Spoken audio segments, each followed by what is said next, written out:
Hiwala ang National Intelligence Coordinating Agency o NICA na bumagsak na ang ilang istruktura ng financing terrorism sa Mindanao matapos ang pagkadakip kay Mirna Mabanza. Ito ang pinaniniwalaang terrorism financing facilitator ng ISIS o Al-Qaeda na naaresto sa Sulu noong nakaraang linggo. Naputol na anyang tulay ng mga terorista dahil hawak na ng gobyerno ang kontak ng International Terrorist Group.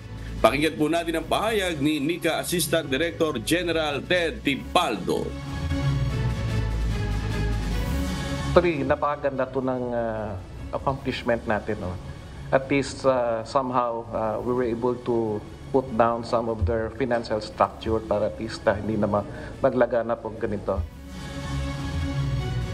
Ayon sa Department of Justice o DOJ, bukod sa pagtanggap nito ng malaking halaga ng pera galing sa ibang bansa para ibigay sa Abu Sayyaf Group o ASG, bahagi ng perang dumaan kay Mabanza ang ginamit umano sa Marawi Siege noong nakaraang 2017 sa pamamagitan ng dating ISIS emir na si Isnilon Hapilon na napatay din sa Marawi.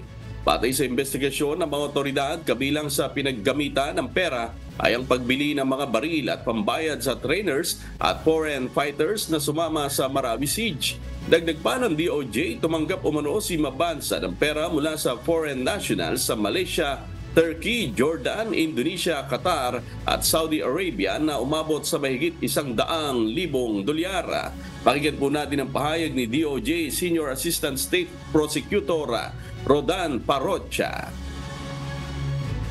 We cannot say that she's directly participating in any terrorist act, but she's participating in the financing, facilitating of financial support for the ASG and other terrorist organizations. So yun yung kanyang role. There are intel reports that somehow yung finances na natanggap niya from foreign supporters were used in the Marawi Siege and other ASG activities and anti-government activities when the time na active pa talaga ang ASG sa kanilang campaign against the government.